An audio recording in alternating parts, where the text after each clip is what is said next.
Protože MMORPG znáte, tak já jenom shrnu základní charakteristiky.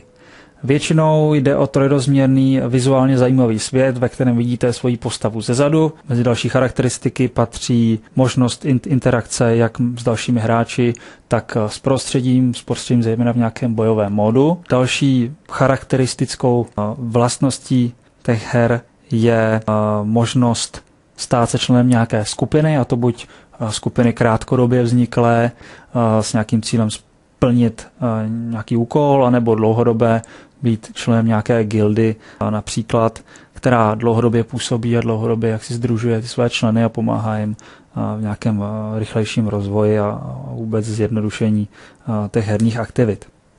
Co je samozřejmě velmi zajímavé, je, jakým způsobem se hráči v těchto hrách chovají. Zejména pokud jich je víc. A proto bych vás poprosil, abyste si pustili ukázku z YouTube, která ukazuje jednu z takovýchto akcí. Konkrétně půjde o hru Pán prstenů online, Lord of the Rings online.